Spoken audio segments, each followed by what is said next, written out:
I just know someone needs to hear this message almost immediately. And once you hear this message, you are unable to unhear it. And it will quite literally change the entire way you run your business, the entire way you show up in your life, and the entire way that you view failure. Because here's the thing.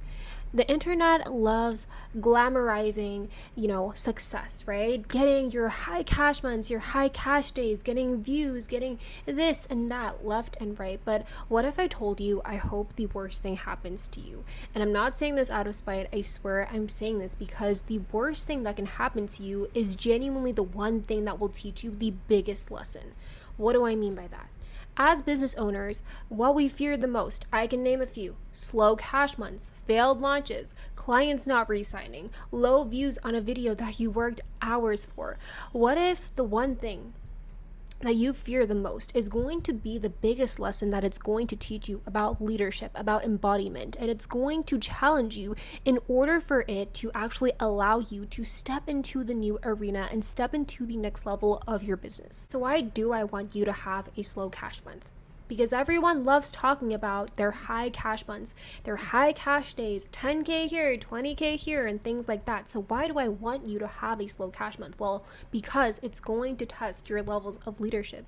It's going to test your conviction. It's going to test your levels of embodiment. It's going to stretch you. It's going to expand you. It's going to feel hella uncomfortable having to show up when, things are starting to get a bit scary in your stripe. When it starts to feel like, oh my gosh, can I actually do this? Do I actually have what it takes? Are you able to lead yourself like the version of yourself that you're writing about in your content? Are you able to embody that version of yourself that you coach your clients on, that you talk about in your carousels, in your emails, in your stories? Are you able to still show up with conviction as that 7-figure version of yourself, as the highest version of yourself, even when it doesn't make logical sense? Are you able to even double down on posting, on showing up? Right? Whenever I have a slow month, I don't immediately make myself question everything that I've accomplished. I don't think, oh my God, like I must be a bad mentor. I'm not good at what I teach, like I'm not capable of like coaching other clients because things are going slow. In fact, I shifted around. Editing Kelly here, and I just wanted to add a side note. This is literally what happens in a roller coaster. Would you ever go on a roller coaster which just goes like this? So boring. There's no bumps, there's no turns, there's no twists. Probably not, because you are going there for the twists and turns. That's what's keeping it exciting. That's what's keeping the adrenaline pumping. That's the reason why you go on roller coasters in the first place.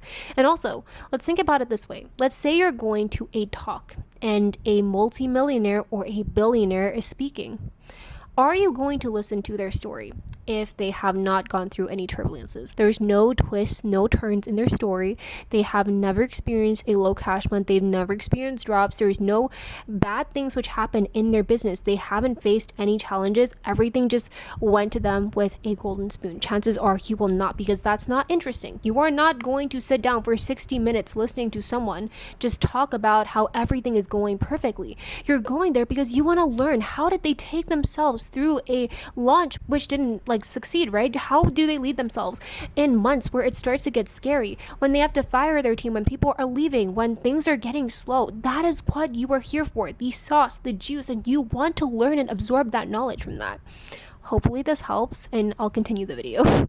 My ability to shift my perspective around things is actually insane, but I literally think, oh my God, perfect. Now it's a slower month. What a luxury it is that I have a slower month, and now I have more time to create.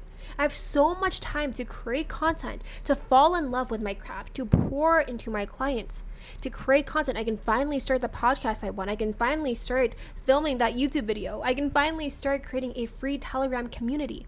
I can post more. I can try trial reels.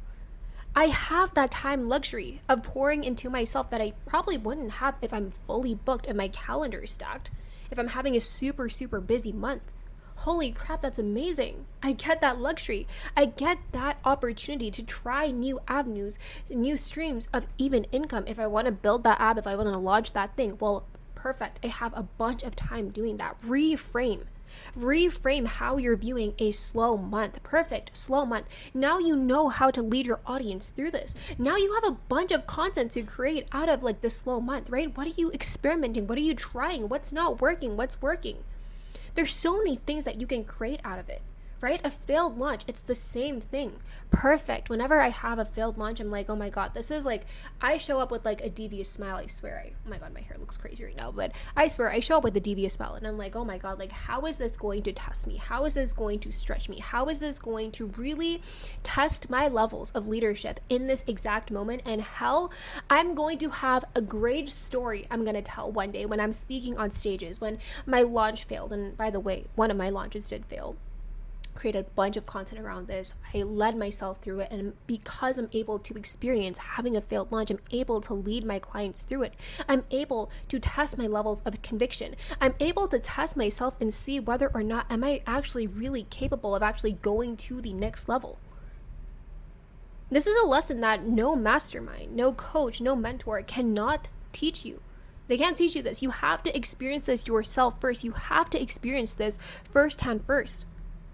You have to have real life experiences that stretches you, that tests you in order for you to guide someone else through this, right? You say you want high caliber clients. You say you want to sign in the dreamiest, most aligned clients that you've manifested, right? Multi, 6, 7, 8-figure entrepreneurs in your spaces begging for you to send over the link to your highest proximity spaces, but you have to go through the challenges that actually gets you to helping them get to X, Y, and Z, to leading them to where they want to be. They pay you for things like this, not just because you offer more value than X coach, not just because you post 3 times a day, not just because you share more knowledge or anything like that. You work with more clients. It's the way that you lead yourself and you handle it gracefully. Maybe not gracefully, but the way that you guide yourself through this and you refuse to even allow failure to enter your consciousness. You double down, in fact. You enter this challenge season, this shedding season, with a smile on your face, knowing, hell, because I'm experiencing this, I am going to enter the next level of my business.